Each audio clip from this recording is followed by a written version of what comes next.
I'm Georgia, and I'm 28. 3 days before Christmas, I walked into my childhood home carrying a suitcase and what I thought was going to be the best holiday in years. Mom had been practically begging me to come home, saying she missed me so much, and that this Christmas needed to be different. So I canceled my plans with Jake, spent nearly every penny I'd saved over 4 months on last-minute airfare, and flew 12 hours across 3 connections to get here. The first red flag should have been Mom's greeting. No hug, no excitement, just a tired, "Oh, you made it," without even looking up from her magazine. The house smelled like vanilla candles and looked like a magazine spread. Everything perfect and pristine. My sister Hannah's kids, 7-year-old Emma and 9-year-old Tyler, were sprawled on the living room floor with tablets, completely absorbed in their screens. "Where's Hannah?" I asked, setting my suitcase by the stairs. "Out," Mom said, still not making eye contact. "She'll be back later." The enthusiasm from all those phone calls had completely evaporated. This version of my mother was distant, almost cold, like I was an inconvenient houseguest who'd shown up unannounced. I tried to shake off the feeling. Maybe she was just tired. Maybe I was overthinking. "The guest room's ready for you," she added, finally glancing in my direction. "I'm sure you're exhausted." I was exhausted, but I'd imagined we'd sit up talking, catching up on months of separation. Instead, she returned to her magazine while the kids ignored my attempts at conversation. The house felt exactly the same, but somehow I was the one who didn't belong anymore. That night, lying in the narrow guest bed I'd slept in countless times before, I stared at the ceiling and tried to convince myself tomorrow would be different. After all, what kind of mother invites her daughter home for Christmas just to ignore her? Surely there was some reasonable explanation. Looking back now, I have to laugh at my own optimism. There was definitely an explanation coming, just not a reasonable one. The second day started with Mom making breakfast for exactly 4 people. 4 plates, 4 glasses of orange juice, 4 sets of silverware. Not 5. 4. When I pointed it out with what I hoped was a light laugh, she seemed genuinely surprised. "Oh, sorry, honey. I guess I'm just used to cooking for the 4 of us." She scrambled me some eggs as an afterthought, serving them on a paper plate while everyone else got the good china. Hannah appeared around noon, breezing in with shopping bags from her morning out, barely acknowledging my presence beyond a quick, "Hey." She was dressed up, makeup perfect, clearly having had quite the pleasant morning while I sat in awkward silence with our increasingly distant mother. "Mom, can you watch the kids tonight? David's taking me to that new steakhouse downtown," Hannah announced, not asked. She kissed the kids goodbye and was out the door before I could even properly say hello. The weirdness continued all day. Mom was going through the motions of hosting, but everything felt rehearsed, like she was following some script. When I tried to make conversation about my recent promotion or asked about her book club, she gave one-word answers while scrolling through her phone. That evening, as we sat pretending to watch a Christmas movie, Mom suddenly straightened up like she'd just remembered something important. "Actually, I have some news," she announced in the same tone she might use to discuss grocery shopping. "I'm leaving tomorrow morning." I paused the remote, sure I'd misheard. "Leaving? Where?" "Pinewood Springs Resort. About an hour north. I've had this reservation for months." She said it so casually, like mentioning she was running errands. "But it's Christmas Eve tomorrow, I just got here." The words came out slower than I intended, my brain trying to process what she was saying. "I know, sweetie, but I really need this break. It's been such a stressful year." The kids didn't even look up from their tablets. Hannah wasn't back yet. I sat there processing the fact that my mother had convinced me to spend my life savings coming home for Christmas, and was now announcing she'd be leaving the next day. But that wasn't even the worst part yet. That bomb was still waiting to drop. Christmas Eve morning arrived with Mom loading her Louis Vuitton suitcase into her car, the same suitcase she claimed she couldn't afford to replace when the zipper broke last year. Funny how these things suddenly fix themselves when vacation time rolls around. Hannah wandered into the kitchen where I was making coffee, looking remarkably relaxed for someone whose mother was abandoning ship on Christmas Eve. "So I'll probably head out around 10, Hannah said, opening the refrigerator and pulling out orange juice like this was any ordinary Tuesday. "Head out where?" I asked, though my stomach was already starting that familiar twist. "To meet Mom at the resort. We're spending Christmas there. Didn't she tell you?" Hannah poured herself juice, completely unbothered by my expression. "The spa has this amazing Christmas package. Couples massage, champagne breakfast, the whole thing." I set down my coffee mug very carefully. "Both of you are leaving." "Well, yeah. The reservation is for 2 adults." She shrugged like this was the most obvious thing in the world. "Plus, someone needs to watch Emma and Tyler. They can't exactly come to a romantic couples retreat." The words hit me like ice water. Someone needs to watch them. Right, perfect timing that you're here. Hannah's face lit up like she'd just solved world hunger. It all worked out so perfectly. I stared at her, waiting for the punchline, the just kidding, anything to indicate this was some sort of twisted joke. But Hannah was already moving on, rummaging through cabinets. The kids are super easy. Emma likes the shaped mac and cheese, not regular. Tyler gets cranky with too much screen time, but honestly, just let him play his games. I'll be back the day after Christmas. Hannah. My voice sounded strange in my own ears. Are you telling me that you and Mom planned a Christmas vacation? Knowing I was flying here, and just assumed I'd babysit? It's not babysitting when it's family, she said, still digging through the pantry. Besides, you love the kids.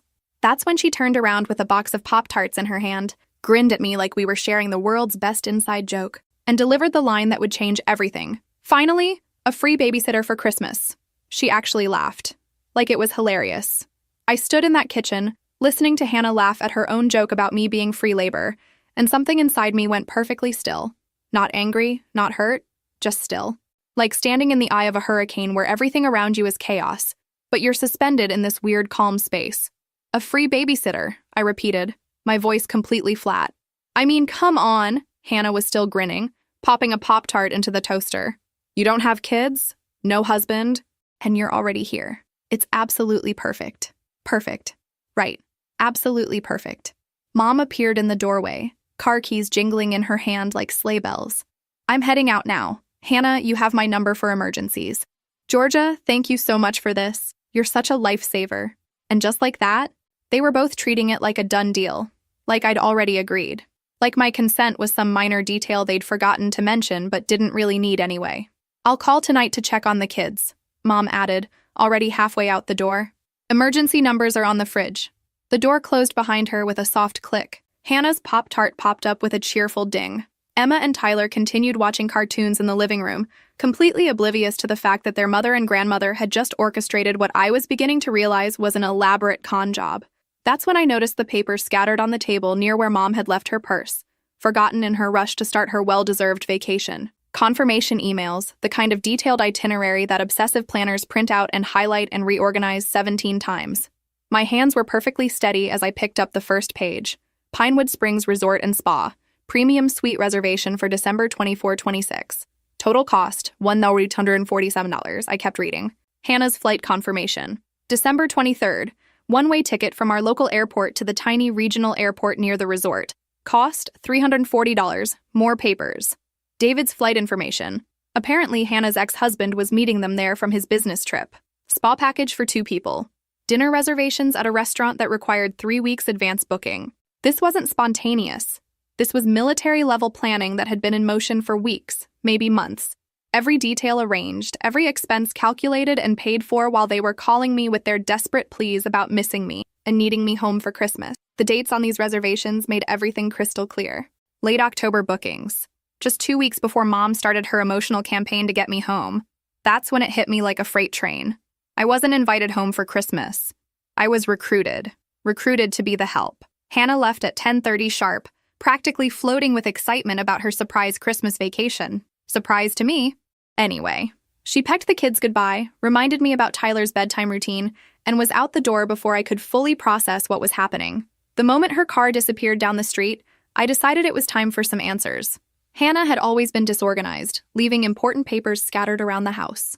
Mom's office was the same cluttered space where she paid bills and printed endless documents for everything. I wasn't snooping. I was conducting a very necessary investigation of evidence left in plain sight.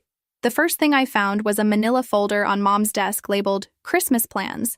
Apparently, she was even more organized than I'd realized.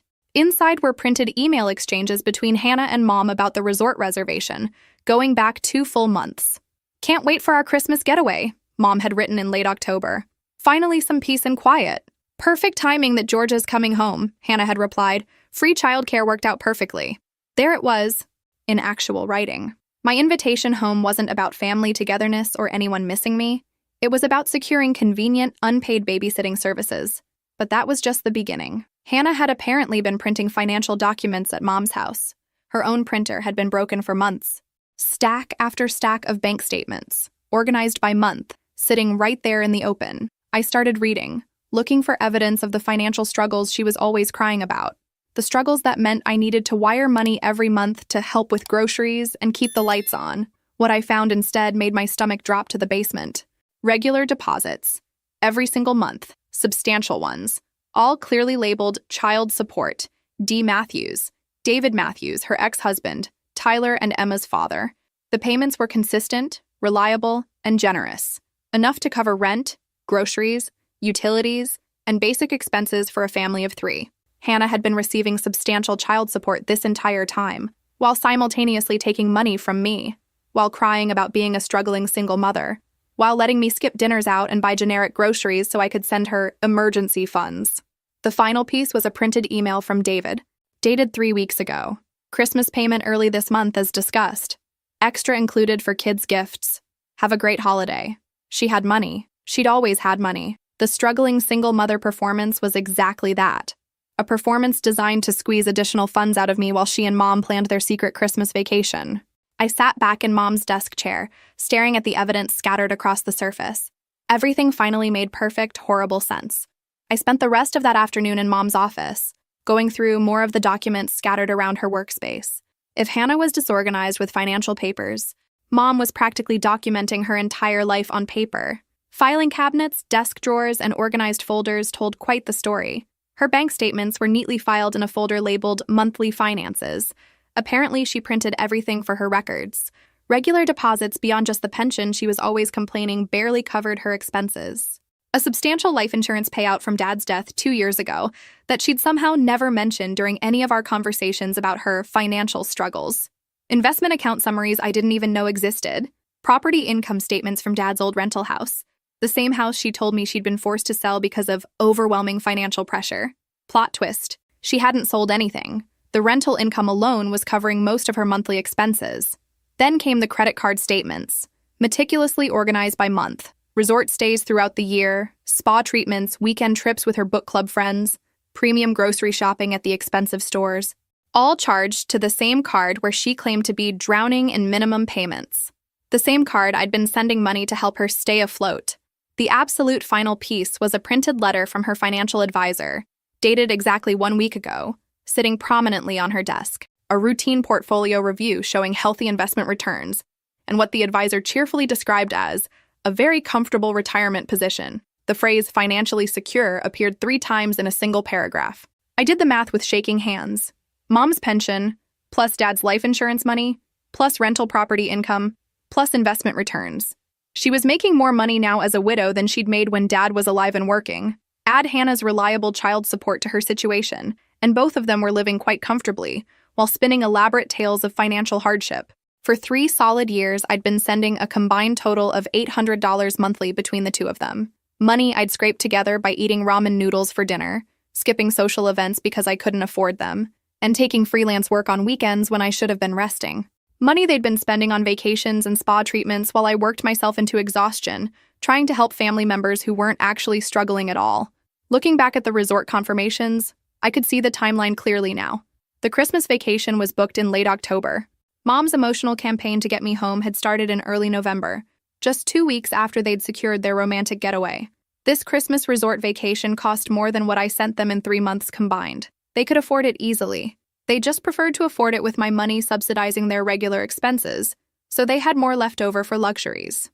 I gathered all the evidence, making neat stacks of the most damning documents.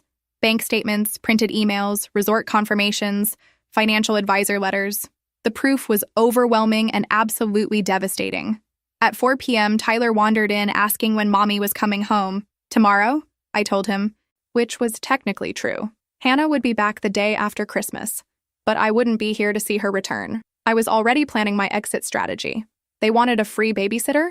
They were about to learn exactly how expensive free could be. Christmas Eve morning, I woke up at 5 a.m. feeling clearer than I had in years. While Emma and Tyler slept peacefully upstairs, I sat at the kitchen table with my printed evidence spread out like a legal brief, sipping coffee and waiting for the perfect moment. Hannah appeared first, around 8:30, already dressed and glowing with anticipation for her day at the spa. She grabbed yogurt from the fridge and started chattering about how excited she was for the couple's massage package. David texted that he's already at the resort, she said, practically bouncing. The weather's supposed to be perfect for the outdoor hot tubs. That sounds lovely, I said calmly, sliding the first bank statement across the table. Almost as lovely as these regular child support payments you've been receiving. Hannah's spoon stopped halfway to her mouth. She stared at the paper, her face cycling through confusion, recognition, and finally panic. Georgia, I can explain. Please do. I placed another statement next to the first. Explain how you've been receiving over $2,000 monthly in child support while telling me you can barely afford groceries. Mom walked in at that exact moment, wheeling her suitcase and checking her phone for flight updates. She took one look at the papers on the table and went completely still. What is this? She asked, though her tone suggested she knew exactly what it was. This, I said, adding her financial advisor's email to the collection, is a family meeting about honesty. Mom, would you like to explain to Hannah why you told me you were struggling to make pension payments while sitting on a six-figure investment portfolio? The silence stretched between us like a canyon. Neither of them attempted to deny anything. They just stood there, caught red-handed, waiting to see what I would do with the information. Here's what's going to happen, I continued, my voice steady and calm. You two are going to go on your lovely Christmas vacation. You're going to enjoy every moment of your spa treatments and romantic dinners. And when you get back, you're going to find that I'm no longer available for babysitting services or monthly financial contributions. Hannah found her voice first. Georgia, please, you don't understand. I understand perfectly. I understand that you both view me as a resource to be managed rather than a family member to be loved. I understand that this entire Christmas invitation was a setup to get free childcare. And I understand that I'm done being your personal ATM. Mom stepped forward, her face flushing red. Now wait just a minute, young lady. No, you wait. The steel in my own voice surprised me. I'm going upstairs to pack. I'm leaving today. The children will come with me to a hotel until you return from your vacation, or you can cancel your trip and take care of your own responsibilities. The explosion, when it came, was spectacular. You can't be serious, Hannah shrieked, her voice climbing to a pitch that probably alarmed dogs 3 blocks away. Georgia, the reservations are non-refundable. We can't cancel now. Then you have a problem, I replied, standing up and gathering my printed evidence. Because I'm not solving it for you. Mom's face had gone from flushed to purple. After everything we've done for you, this is how you repay us? Abandoning family when they need you most? The sheer audacity of that statement almost made me laugh out loud. Everything you've done for me? Like lying about your finances so I'd send money? Like tricking me into flying across the country to babysit while you go on vacation? Those children are your niece and nephew. Hannah was crying now, mascara starting to run down her cheeks. You can't just abandon them. I'm not abandoning them. I'm refusing to provide free childcare that you should have arranged yourself. I headed for the stairs, but Mom grabbed my arm.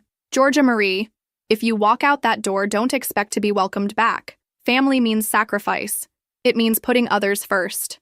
I turned to look at her, this woman who had raised me to believe that my worth was measured by how much I could give up for others' comfort. You're right about family meaning sacrifice, Mom. I've just been the only one making them. Please, Hannah's voice broke. I haven't had a vacation in years. I haven't been away from the kids in months. I need this break. Then you should have planned for proper childcare instead of assuming I'd provide it for free. I pulled my arm free from Mom's grip. I'm going upstairs to pack. You have 15 minutes to decide if you're canceling your trip or finding alternative arrangements for your children. The screaming followed me up the stairs. Hannah was having what could only be described as a complete meltdown, sobbing about ruined plans and wasted money. Mom was yelling about ingratitude and family loyalty. Through it all, I could hear Emma and Tyler's bedroom door creak open as they woke up to the chaos. I packed quickly, throwing clothes into my suitcase with the efficiency of someone who'd made an irreversible decision. My phone buzzed with a text from the airline app. For an extra $600. I could fly out that evening instead of after Christmas. $600. 3 weeks ago, that would have been devastating. Now, knowing where my monthly contributions had actually been going, it felt like buying my freedom. I booked the flight. Downstairs, the argument had evolved into desperate bargaining. I could hear Hannah on the phone, probably calling David to explain why their romantic Christmas getaway was imploding in real time. When I came back down with my suitcase, both women turned to me with identical expressions of desperate fury. Mrs. Peterson next door agreed to watch the kids today, Mom announced, like she was granting me some enormous favor. What about tonight? Tomorrow? The day after? I asked. This isn't a day trip. More frantic phone calls. More tears. More accusations about my selfishness. But apparently Mrs. Peterson wasn't available for a multi-day arrangement, and the local babysitting services were all booked for the holiday. I'll be at the airport in 2 hours, I said, walking toward the door. Good luck finding childcare. I hear it's expensive when you actually have to pay for it. You can't leave. Hannah blocked the door, her face streaked with tears and desperation. Georgia, please. What am I supposed to tell David? What am I supposed to tell the resort? Tell them the truth, I said, stepping around her. Tell them your free babysitter quit. That's when Mom played her final card, the one she'd been saving for maximum impact. If you walk out that door, you're no longer my daughter. I mean it, Georgia. This family doesn't need someone so selfish and vindictive. I stopped with my hand on the doorknob. For just a moment, the old Georgia considered backing down, apologizing, staying to fix everyone else's problems like I always did. Then I turned around and looked at both of them. Really looked. Hannah, who hadn't worked a day in 9 years but somehow deserved spa vacations funded by my grocery money. Mom, who had more money than I did but let me stress about rent while she planned weekend getaways with friends. You're absolutely right, I said quietly. This family doesn't need someone like me. Someone who asks questions, someone who expects honesty, someone who has boundaries. You need someone who'll just keep sending money and asking no questions. I opened the door, feeling winter air rush in. Lucky for you, you won't have to worry about me anymore. The screaming followed me to my rental car. Threats, guilt trips, desperate promises that things would change if I'd just stay. But I was done listening. I'd heard it all before, and I finally understood that the words meant nothing. The drive to the airport should have felt devastating. Instead, with every mile between me and that house, I felt lighter. By the time I reached the highway, I was actually smiling. I called Jake from the airport gate. Change of plans, I said when he answered. I'm coming home early. Want to have Christmas Eve dinner? What happened to the family Christmas you were so excited about? Turns out my family had different plans for me than I had for them. I watched my gate number appear on the departure board. But I have better plans now. I'll pick up wine, Jake said immediately. Emma and Sarah have been texting about missing you anyway. That's when I started crying. Not from sadness, but from relief. There were people who actually wanted my company, not my services. People who missed me when I was gone, not my bank transfers. The flight home was the most peaceful 4 hours I'd experienced in years. No phone buzzing with requests for money, no guilt about not doing enough for others. Just me, a good book, and the knowledge that I was finally choosing myself. I landed at 10 p.m. on Christmas Eve and found Jake waiting with flowers and the biggest smile. Welcome home, he said, and for the first time in my adult life, home wasn't a place where I owed someone something. It was a place where I was simply wanted. Christmas morning with Jake, Emma, and Sarah was everything I'd imagined a real holiday could be. We exchanged thoughtful gifts, cooked together, laughed until our sides hurt, and nobody expected me to send money to anyone or babysit anyone's kids for free. Sarah had made her famous cinnamon rolls.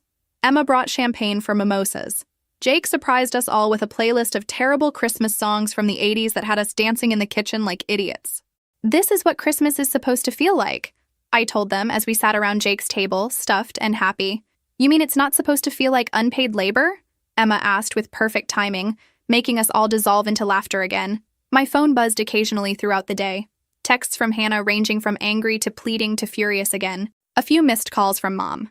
I deleted them all without reading past the first few words. Whatever crisis they were having was no longer my emergency to solve. But the real consequences of my decision wouldn't become clear until the following months, when the money I'd been sending them every month simply stopped coming. January was apparently when reality hit Hannah the hardest. Without my monthly contribution, she discovered that David's child support, while substantial, actually only covered the real costs of raising 2 children. Food, clothes, school supplies, medical expenses, activities. It all added up to exactly what he was already providing. For the first time in 9 years, Hannah had to face the fact that she couldn't afford the lifestyle she'd been living without additional income. The lifestyle my money had been funding. February brought panicked phone calls that I didn't answer and desperate voicemails that I deleted. Hannah had apparently tried to get a credit card for emergencies and been turned down due to having no employment history and no independent income. March was when she finally admitted defeat and started looking for work. I heard this through my cousin Rachel, who called to ask if I knew why Hannah was suddenly applying for retail jobs with no experience and a 9-year gap in her resume. She's having a hard time, Rachel said carefully. Apparently the job market is tough when you've never actually worked. I felt a brief flash of something that might have been sympathy. Then I remembered the Christmas vacation they'd enjoyed while I was supposed to be providing free childcare, and the feeling passed. I'm sure she'll figure it out, I told Rachel. Hannah's always been resourceful when she needs to be. What I didn't say was that Hannah had been resourceful for 9 years. She'd just been using her resources to manipulate money out of me instead of earning it herself. April brought news that Hannah had finally found a job at a local department store. Part-time, minimum wage, but it was something. According to Rachel, she was struggling with the schedule and the physical demands of being on her feet all day. It's such a big adjustment for her, Rachel said. She's not used to working. Most people start working in their teens, I replied. She'll adapt. May was when I learned that Mom had stepped in with her own ultimatum. The full scope of how my absence affected their carefully constructed system became clear through a phone call from my cousin Rachel in May. She'd been visiting Mom and had quite the story to tell. Georgia, I don't know what happened between you all, but the dynamics over there have completely changed, Rachel said. Your mom basically told Hannah that if she and the kids want to keep living there, Hannah has to earn her keep. Apparently, without my monthly financial contributions, Mom had decided she wasn't interested in supporting another adult woman indefinitely. The terms she'd laid out were specific and non-negotiable. Hannah could continue living in the house with Emma and Tyler, but she had to handle all the housework, grocery shopping, cooking, and general maintenance. She also had to contribute $200 monthly toward utilities and groceries, money that had to come from her new retail job. It's like watching a whole new family dynamic, Rachel continued. Hannah's working at that department store, coming home exhausted, then having to clean the house and make dinner while your mom sits in her recliner watching her shows. The irony wasn't lost on me. Mom had spent years convincing me that family meant sacrifice, that I needed to put others first, that my financial contributions were necessary for everyone's survival. Now she was applying those same principles to Hannah, just without the monthly guilt trips and emotional manipulation she'd used on me. How's Hannah handling it? I asked, though I could guess. Not well. She keeps saying it's not fair, that she's not used to working so hard, that she never signed up for this. But your mom just tells her that's what being an adult means. The same lessons Mom could have taught Hannah years ago, instead of letting her live as a kept woman while I unknowingly funded the arrangement. And the kids? They're fine, actually. Probably better than before. Hannah's home more now, more involved in their daily routines. She has to be. She can't just disappear for shopping trips or social lunches anymore. By June, I heard through the family grapevine that Hannah was working full-time and had gotten a small promotion. Still struggling, still complaining about how hard everything was, but functioning as an independent adult for the first time in her life. Mom, meanwhile, was thriving. Her money was her own again. She'd joined a senior travel group and had taken 3 weekend trips since spring. No financial stress, no guilt about leaving Hannah and the kids, no pretense of struggling. She'd never needed my money. She'd wanted it because having it meant more fun money for herself while ensuring someone else dealt with Hannah's long-term dependency. The system had worked perfectly for both of them, until I stopped participating. Now they had each other to negotiate with, and apparently neither of them liked the terms as much when they couldn't manipulate a third party into providing the resources. A year later, I'm sitting in my own apartment on Christmas Eve, wrapping gifts for Jake, Emma, and Sarah. Real gifts, thoughtful ones. Purchased without stress or resentment, because I can actually afford them now that I'm not sending $800 monthly to people who didn't need it. My savings account shows a balance I've never seen before. I've paid off my credit card debt, bought myself a decent car, and even started contributing to a retirement fund. Turns out, I was never bad with money. I was just giving too much of it away. Rachel still updates me occasionally on the family situation. Hannah is apparently doing well at her job, even making some work friends. The kids are thriving with more structure and attention from their mother. Mom continues traveling and enjoying her retirement exactly as she did before, just without pretending to need anyone's financial help. Nobody has apologized. Not Hannah for lying about her finances, not Mom for orchestrating the Christmas babysitting scam, not either of them for years of emotional manipulation disguised as family loyalty. But I wasn't expecting apologies. People don't apologize for systems that worked exactly as designed. I think about calling them sometimes, usually during holidays or when something reminds me of a good childhood memory. Then I remember that the relationship they want isn't with me. It's with my bank account and my willingness to solve their problems. Some people love you for who you are. Others love you for what you provide. Learning to tell the difference might be the most valuable lesson I've ever learned. Jake comes over around 6, carrying wine and wearing the ridiculous Christmas sweater I bought him last year. "How was work?" he asks, kissing my cheek as he hangs up his coat. "Good. Busy. I think I'm getting promoted again in January." The words come out easily, without the old undercurrent of anxiety about whether I'd be able to afford the celebration or if I'd have to send the extra money elsewhere. "We should celebrate," he says, then grins. "Unless you have other plans for your money." I laugh, the sound genuine and light. "Nope, my money is my money now." Funny how that works.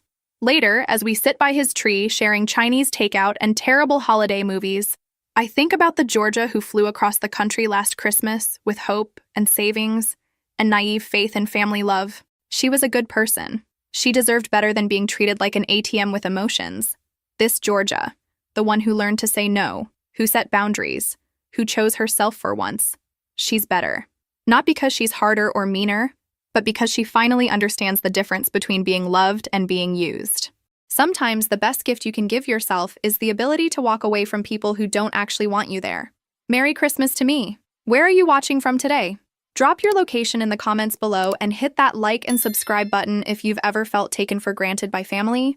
If this story resonated with you, make sure to like and subscribe for more stories about finding your strength and choosing yourself first.